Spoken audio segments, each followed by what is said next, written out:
1º de julho de 1958, base aérea de Maguire, Nova Jersey.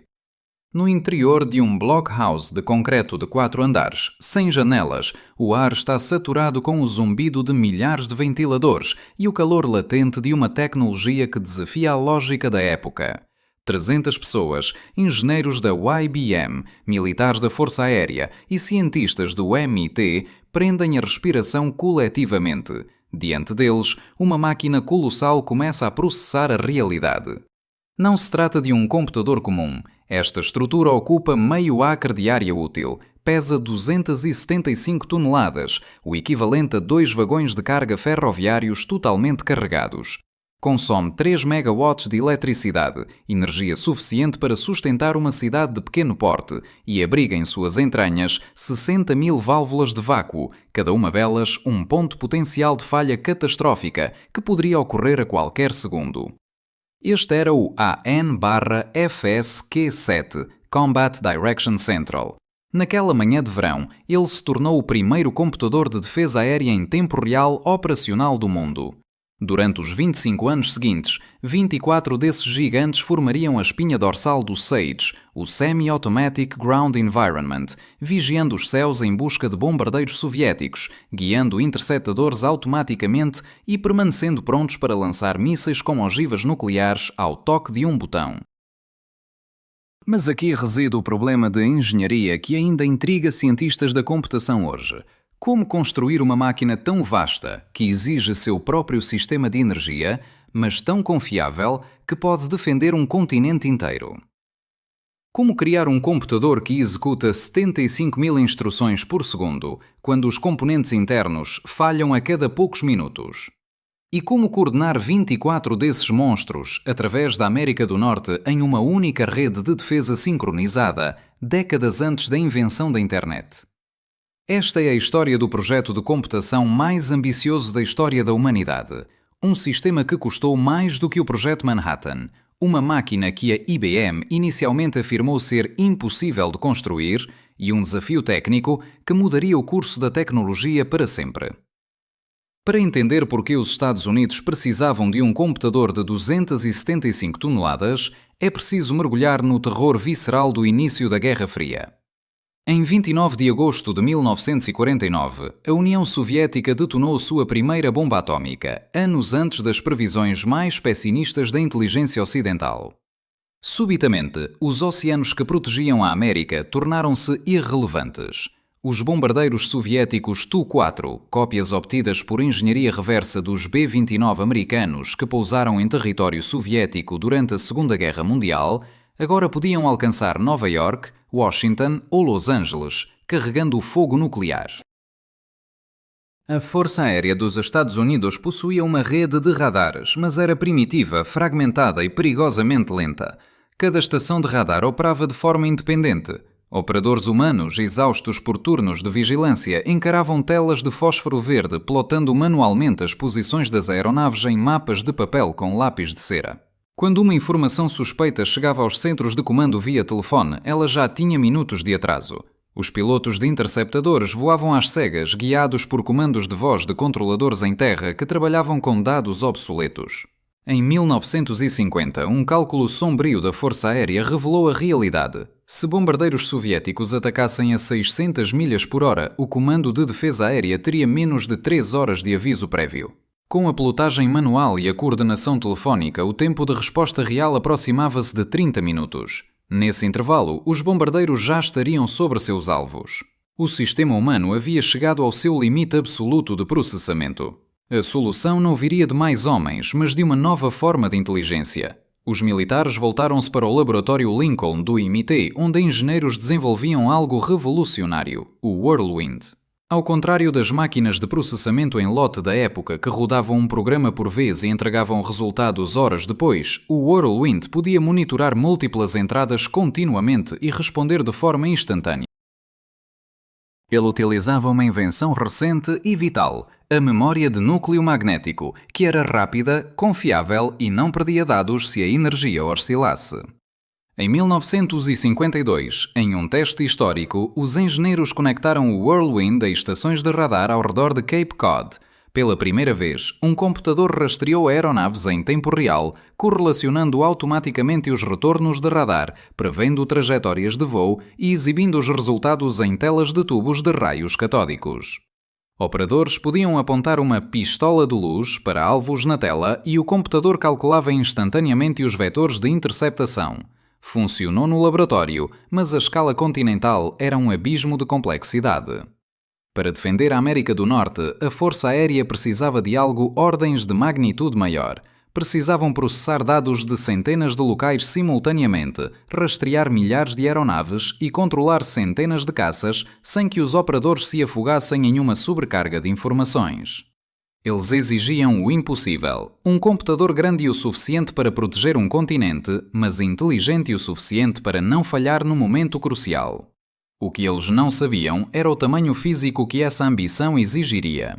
Os requisitos de 1952 pareciam ficção científica. O sistema precisava rastrear 400 aeronaves simultaneamente em setores que cobriam centenas de milhares de milhas quadradas. Cada aeronave gerava novos dados a cada poucos segundos. O computador precisava filtrar ecos falsos, identificar amigos ou inimigos, calcular níveis de ameaça e designar interceptadores, tudo com uma latência medida em segundos. A rede precisava integrar 24 centros de direção, trocando dados entre si e com centros de combate, recebendo sinais de 100 instalações de radar e controlando mísseis Bomark simultaneamente, através de linhas telefónicas que nunca haviam transportado dados digitais. A confiabilidade exigida era de 24 horas por dia, 365 dias por ano. Uma falha durante um ataque soviético era o fim do mundo. Mas as válvulas de vácuo, a única tecnologia de chaveamento disponível, duravam apenas de 3.000 a 10.000 horas. Com 60.000 válvulas em uma única máquina, a estatística era cruel. Ocorria uma falha a cada poucos minutos. O desafio estava lançado: construir a perfeição a partir de componentes imperfeitos. A equipe de engenharia do Laboratório Lincoln do MIT, liderada pelo visionário Jay Forrester, mergulhou em um abismo de cálculos matemáticos para definir o que seria necessário para gerenciar a defesa de um continente. Os números que emergiram eram estarrecedores para a tecnologia de 1952. Para lidar com a carga de processamento massiva, eles precisariam de 69.000 palavras de memória de núcleo magnético, cada uma com 32 bits de largura. Precisariam de 150.000 palavras adicionais em armazenamento de tambores magnéticos. Exigiam unidades aritméticas capazes de somar 4 números em apenas 12 microsegundos e multiplicar em 18 microsegundos. O sistema de entrada e saída precisava ser rápido o suficiente para alimentar 100 telas de radar simultaneamente, enquanto aceitava comandos de 100 operadores e trocava dados com 30 locais remotos.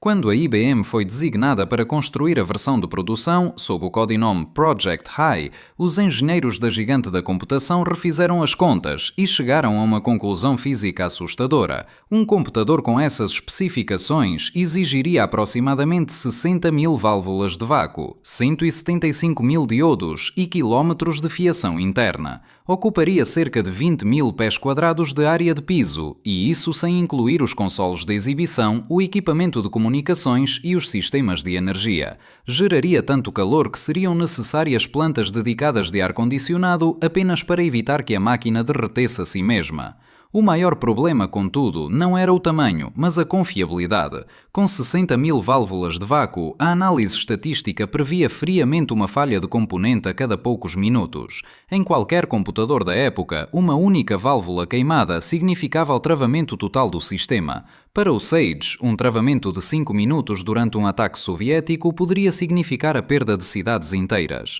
Como construir uma máquina que falha constantemente, mas que nunca para de funcionar? A resposta veio através de uma das soluções de engenharia mais extravagantes e dispendiosas já concebidas, a arquitetura duplex.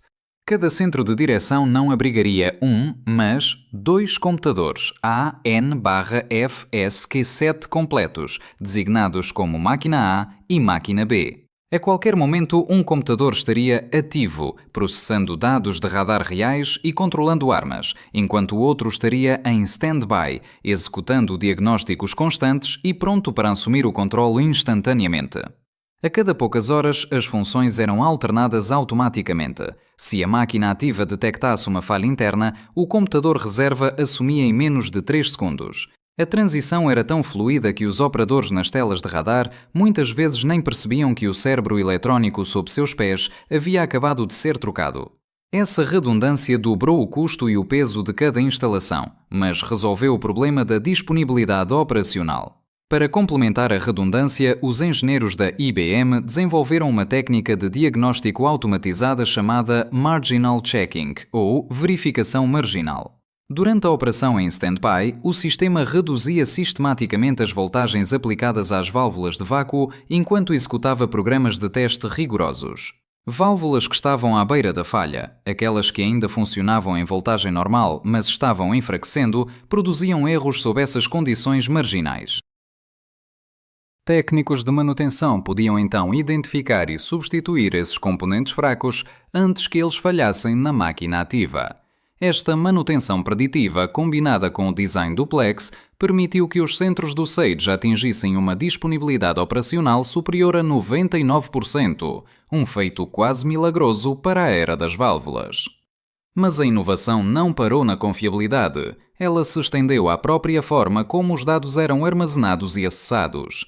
A memória principal do AN/FSQ7, conhecida como Big Mem, era uma obra-prima de precisão. Consistia em uma matriz de 256 por 256 núcleos de ferrite magnética, cada um do tamanho de uma cabeça de alfinete, tecidos à mão com fios de cobre finíssimos, totalizando 65.536 palavras de memória. Cada núcleo armazenava um bit através da direção de sua magnetização. Ler os dados era um processo destrutivo. O sistema tentava inverter a magnetização do núcleo e media a corrente induzida. Por isso, cada operação de leitura exigia uma gravação imediata de volta para restaurar a informação. Todo esse ciclo ocorria em 6 microsegundos, uma velocidade estonteante para 1958. Para armazenamento em massa, o sistema utilizava 12 tambores magnéticos por computador.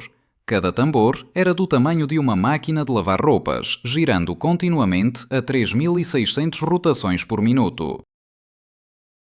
Em vez de uma única cabeça de leitura que se movia, como em um disco rígido moderno, esses tambores possuíam 33 cabeças fixas posicionadas ao redor de sua circunferência, permitindo o acesso paralelo aos dados. Os circuitos de temporização precisavam calcular com exatidão milimétrica o momento em que os dados passariam sob as cabeças. 6 desses tambores eram dedicados exclusivamente ao sistema de exibição, enquanto os outros 6 serviam ao computador central para manter programas do sistema e dados de rastreamento. Esta arquitetura de processamento distribuído significava que, enquanto o computador central calculava vetores de interceptação e ameaças, subsistemas especializados cuidavam de gerar as imagens complexas para os consoles dos operadores. O calor gerado por esse esforço era administrado por um sistema de refrigeração industrial massivo. O ar frio entrava pela base de cada gabinete de aço de 2 metros de altura, fluía para cima através dos circuitos de válvulas e era expelido pelo topo. No inverno, esse ar quente era reciclado para aquecer o enorme edifício de concreto. No verão, era expelido para fora e substituído por ar resfriado por plantas de refrigeração colossais. Se o sistema de ar-condicionado falhasse, uma buzina de alarme, alta o suficiente para ser dolorosa, soava em todo o prédio. Os operadores tinham exatamente 60 segundos para iniciar um desligamento de emergência antes que a memória de núcleo começasse a sofrer danos térmicos permanentes. O desafio final da engenharia era a conectividade. Como ligar 24 desses colossos através da América do Norte, quando a internet nem sequer era um conceito académico? A Força Aérea e os laboratórios Bell tiveram que inventar uma modem para que isso funcionasse. A cada poucos segundos, cada centro de direção trocava dados de rastreamento com centros vizinhos através de links digitais de 1300 bits por segundo, operando sobre linhas telefónicas comuns. Era o nascimento da rede de dados de longa distância. O Sage não era apenas um computador, era um sistema nervoso artificial de 275 toneladas, estendido por milhares de quilómetros, projetado para reagir com reflexos eletrónicos a uma ameaça supersónica. Mas para que esse hardware funcionasse, seria necessário criar algo que quase não existia na década de 1950. Um exército de programadores e centenas de milhares de linhas de código escrito em linguagem de máquina pura. O desafio de software seria tão monumental quanto o de hardware. Se o hardware do AN/FSQ-7 era o corpo hercúleo da defesa americana, o software era a alma que lhe conferia consciência. Mas em 1955, o termo engenharia de software sequer existia. O desafio era paradoxal. Como escrever o programa de computador mais complexo da história humana quando não existiam programadores profissionais? A Força Aérea recorreu à RAND Corporation, que por sua vez criou a System Development Corporation, SDC. A missão da SDC era nada menos que impossível: recrutar e treinar milhares de pessoas para criar um código que gerenciasse a detecção de alvos, a trajetória de mísseis e a comunicação em rede em tempo real. Como não havia especialistas em computação, a SDC buscou mentes lógicas em lugares improváveis. Ex-professores de história, músicos, maquinistas, vendedores de enciclopédias e até jogadores profissionais de beisebol foram recrutados por sua capacidade de pensamento abstrato. Eles foram submetidos a cursos intensivos de 9 meses no laboratório Lincoln do MIT. Aprendiam aritmética binária e octal, lógica booleana e a manipular a memória de núcleo magnético bit a bit. No auge do projeto, a SDC empregava 7.000 pessoas. Na época, isso representava quase a metade de todos os programadores existentes no planeta Terra. O código resultante, escrito inteiramente em linguagem de montagem Assembly, ultrapassou 500.000 linhas. Era uma tapeçaria digital de uma complexidade sem precedentes, onde um único erro de sintaxe poderia, teoricamente, cegar a defesa de uma nação. Dentro de cada um dos 24 centros de direção, o coração da operação pulsava em um local envolto em uma aura de ficção científica, a Sala Azul, Blue Room. Era um vasto salão de operações mergulhado em uma penumbra azulada, projetada especificamente para aumentar o contraste das telas de radar e reduzir a fadiga ocular dos operadores que passavam 8 horas por dia vigiando o fim do mundo. O ambiente era dominado por 100 consoles de operação individuais. Cada console era uma obra de arte da interface homem-máquina, apresentando uma tela principal de tubos de raios catódicos de 19 polegadas, que exibia o mapa do setor de defesa, e uma tela digital auxiliar de 5 polegadas para dados técnicos. No centro dessa interface estava a pistola de luz, Light Gun, o ancestral direto de todos os mouses e telas sensíveis ao toque modernos. A pistola de luz não disparava um feixe, ela era um sensor. Quando um operador apontava o dispositivo para um ponto luminoso na tela, representando um bombardeiro soviético ou um caça americano, e puxava o gatilho, um fototransmissor interno detectava o momento exato em que o feixe de elétrons do tubo de imagem passava por aquele ponto.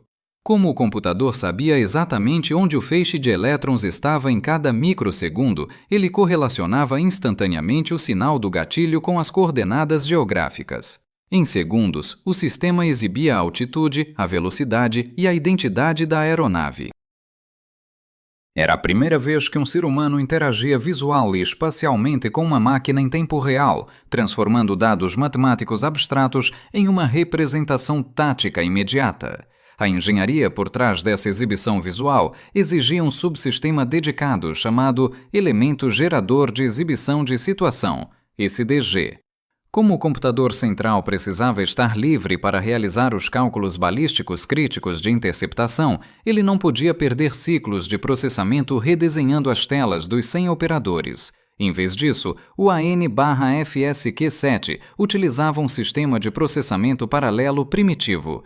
Os dados de exibição eram gravados continuamente em tambores magnéticos dedicados. O subsistema SDG lia esses tambores de forma independente e gerenciava a atualização das telas. Isso permitia que a interface permanecesse fluida e responsiva, mesmo quando o sistema estava rastreando simultaneamente 400 aeronaves diferentes e calculando vetores de ataque para dezenas de interceptadores.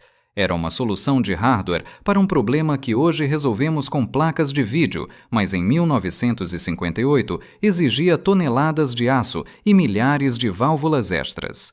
Enquanto os programadores lutavam com o código e os engenheiros com as válvulas, uma mobilização de construção civil sem precedentes ocorria em solo americano e canadense. Entre 1955 e 1963, a Força Aérea construiu 24 blockhouses maciços.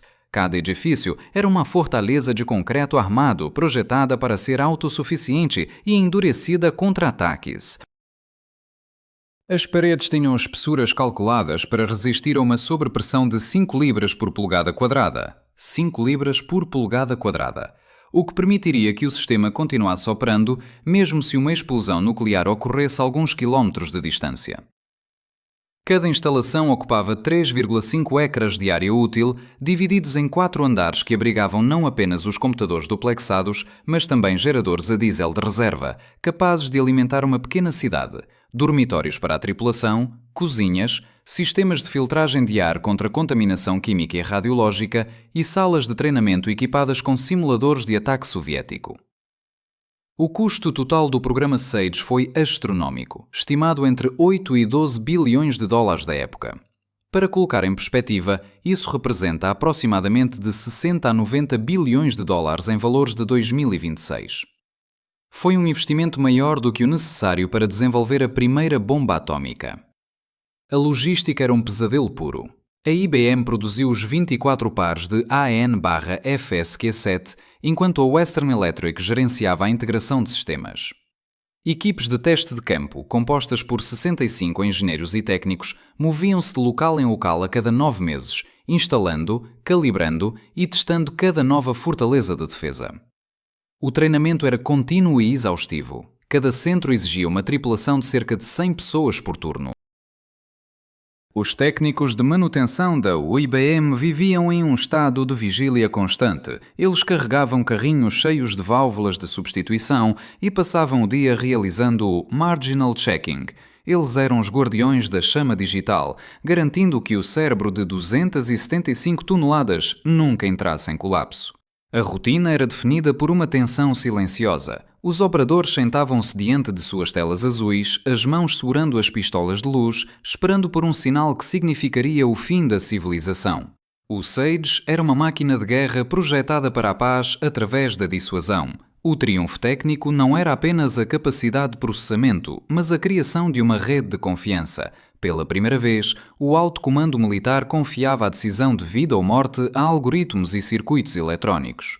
No entanto, por trás da eficiência fria dos indicadores luminosos, o elemento humano permanecia como a peça final do quebra-cabeça. Programadores dormiam sob os consoles durante crises de software e técnicos de refrigeração lutavam contra vazamentos de óleo nos geradores gigantes para manter o computador vivo. O SAGE estava pronto. Em 1º de julho de 1958, em Maguire, o sistema provou que a América não estava mais cega. O continente agora tinha um escudo eletrónico. Mas o verdadeiro teste da tecnologia não seria sua capacidade de lançar mísseis, mas sua resiliência contra as falhas que ocorriam a cada 5 minutos. A rotina dentro de um centro de direção do SAGE era uma coreografia de tensão silenciosa e calor constante. Imagine entrar na Sala Azul. O ar é espesso com um cheiro metálico de ozónio e poeira aquecida. O som dominante não é o de vozes humanas, mas o zumbido onipresente de milhares de ventiladores e o rugido mecânico dos 12 tambores magnéticos girando a 3.600 rotações por minuto. Sob os pés dos operadores, os dois colossos AN/FSQ-7, a máquina A e a máquina B, pulsavam com a energia de 3 MW. Para os homens e mulheres que operavam o sistema, a tecnologia parecia vir do futuro, mas a responsabilidade era um fardo ancestral. Cada console de 19 polegadas era uma janela para um possível apocalipse nuclear. O operador não apenas observava pontos na tela, ele era o mediador entre a inteligência bruta da máquina e a decisão política final. A pistola de luz, embora revolucionária, exigia uma precisão física exaustiva. Manter o braço estendido para marcar alvos durante um turno de 8 horas levava a uma fadiga muscular severa, conhecida entre as tripulações como o braço do SAGE. Mas ninguém reclamava.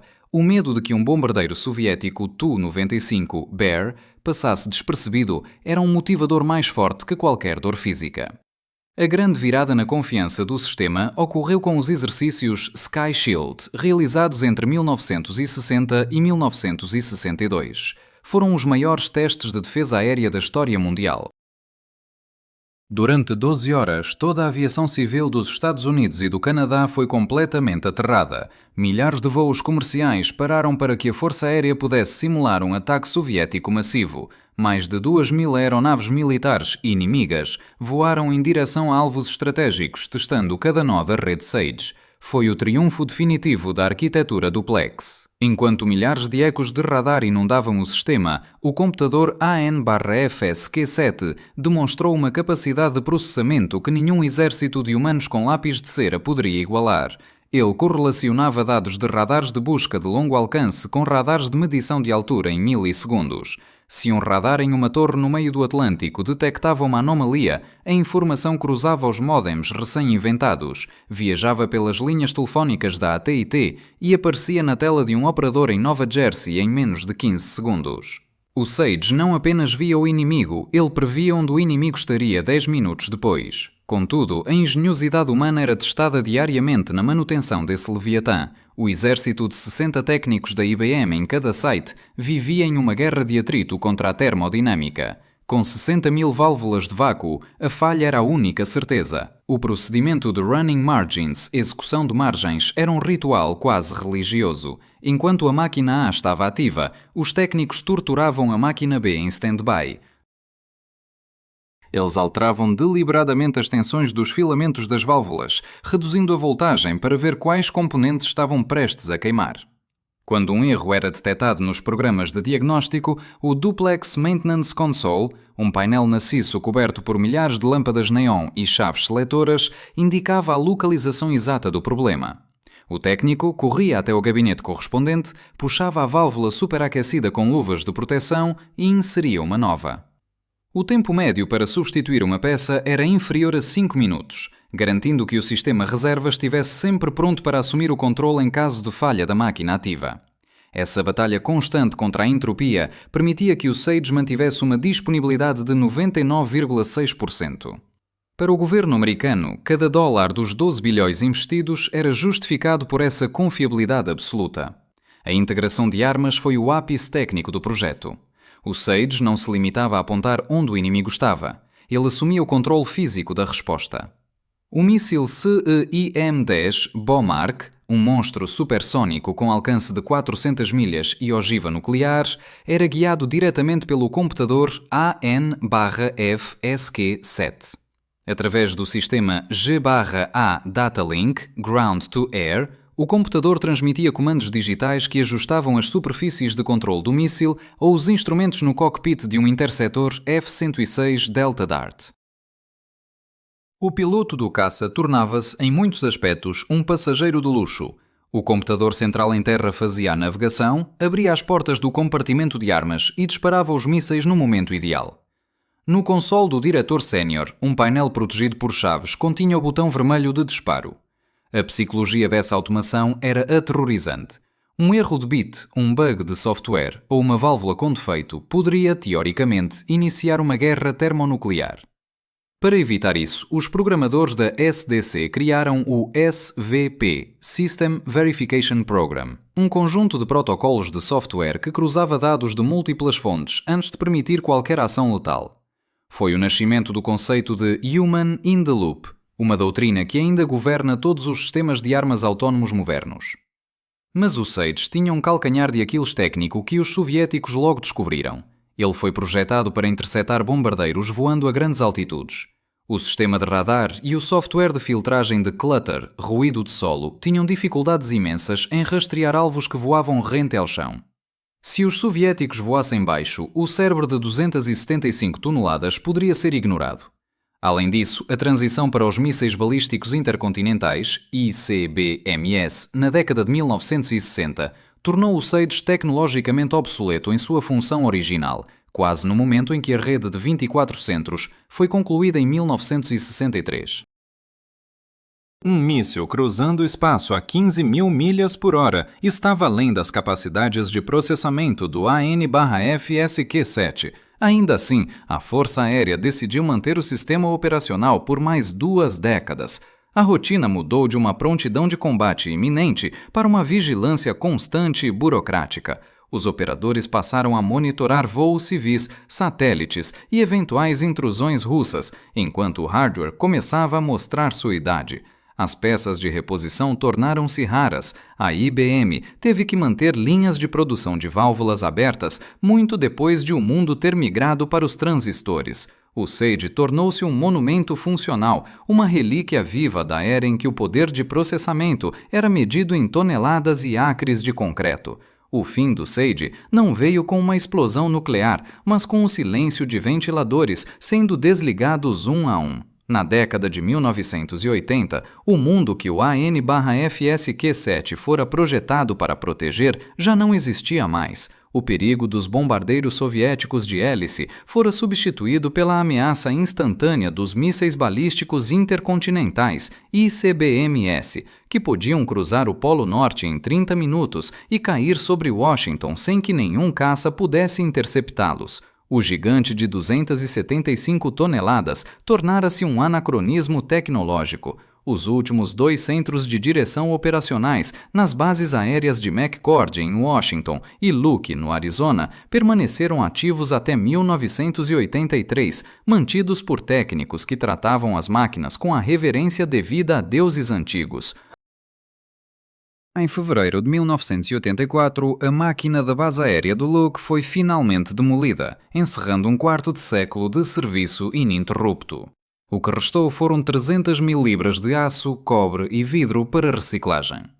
No entanto, o verdadeiro legado do Sage não estava num metal fundido, mas nas ideias que ele injetou no DNA da civilização moderna. O impacto técnico do Sage é, sem exagero, a fundação de quase tudo o que chamamos de tecnologia moderna. Antes do AN/FSQ-7, os computadores eram calculadoras glorificadas que rodavam programas em lotes de cartões perfurados. Você entregava o trabalho e esperava horas pelos resultados. O Sage provou ao mundo que computadores podiam operar em tempo real. Ele demonstrou que máquinas podiam monitorar o mundo físico continuamente, processar dados enquanto eles chegavam e tomar decisões em segundos. Esse princípio fundamental é o que permite que hoje existam bolsas de valores eletrónicas, sistemas de controle de tráfego aéreo, redes de energia inteligentes e até os aplicativos de mensagens em seu smartphone. O Sage foi o primeiro sistema a sentir e reagir ao mundo exterior em uma escala continental. A conectividade foi outra revolução silenciosa. Para que os 24 centros de direção pudessem trocar dados estáticos instantaneamente, os laboratórios Bell e a Força Aérea criaram a primeira rede de longa distância, WAN, digital do mundo. Eles tiveram que inventar o modem, o modulador-demodulador, para converter pulsos digitais em sinais que pudessem viajar por fios de telefone comuns a uma velocidade de 1300 bits por segundo. Embora essa velocidade pareça risível hoje, em 1958 era o equivalente tecnológico a quebrar a barreira do som. Este trabalho pioneiro influenciou diretamente a criação da ARPANET, a precursora da internet. Cada vez que você envia um e-mail ou assiste a um vídeo em streaming, está usando uma infraestrutura cujos primeiros conceitos foram testados para detectar bombardeiros soviéticos. No campo da interação humana, o Sage foi o berço da interface gráfica do usuário, GUI. Antes dele, a comunicação com computadores era feita por texto e números abstratos. O Sage introduziu a visualização espacial de dados em telas CRT e a interatividade direta através da pistola de luz. Sem a pistola de luz do Sage, talvez o mouse da Xerox PARC e o Macintosh da Apple nunca tivessem existido. O conceito de apontar para um objeto em uma tela e clicar para interagir com ele nasceu em um bunker de concreto sob a ameaça da aniquilação nuclear. O impacto estendeu-se até ao comércio civil. A IBM pegou a arquitetura de processamento em tempo real do Sage e a adaptou para criar o Sabre, o primeiro sistema automatizado de reservas de passagens aéreas da American Airlines.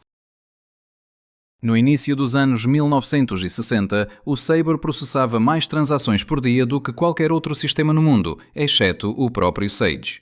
A engenharia de software também deve sua existência a este projeto. A System Development Corporation, SDC, teve que inventar métodos para gerenciar 500.000 linhas de código escritas por centenas de pessoas.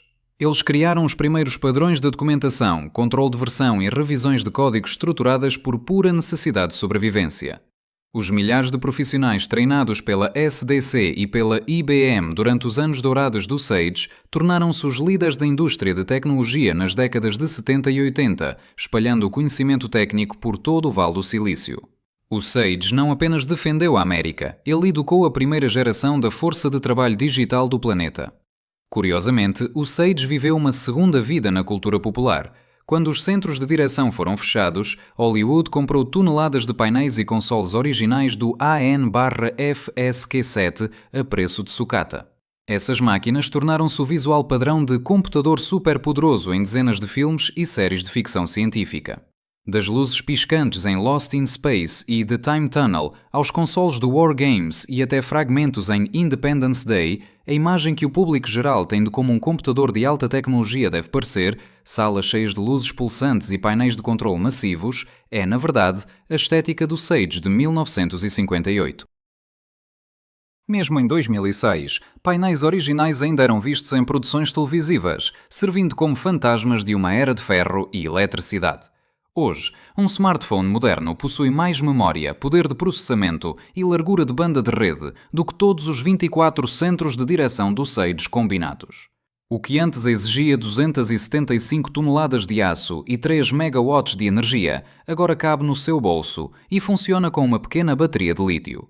No entanto, o tamanho nunca foi o ponto principal. O AN/FSQ7 foi um monumento à vontade humana de resolver o insolúvel. Ele provou que podíamos confiar em máquinas para decisões críticas de vida ou morte e que podíamos construir sistemas perfeitos a partir de componentes inerentemente falhos. Cada sistema de defesa moderno, de NORAD a Aegis, cada rede de comunicação global e cada interação que você tem com uma tela digital é um descendente direto daquele monstro de concreto em Maguire. O Sage foi um dinossauro tecnológico que, em sua extinção, fertilizou o solo para o nascimento de todo o mundo digital em que vivemos hoje. Ele permaneceu de prontidão para uma guerra que, felizmente, nunca veio, permitindo que a tecnologia que ele criou florescesse em uma era de paz e inovação sem precedentes. Se você apreciou este mergulho profundo na engenharia da Guerra Fria e nos segredos dos gigantes de aço que moldaram o nosso presente, clique no botão de inscrição. Da próxima vez, exploraremos a Operação Ivy Bells, a audaciosa missão da Marinha dos IUA para grampear cabos de comunicação subaquáticos soviéticos no fundo do mar de Okhotsk.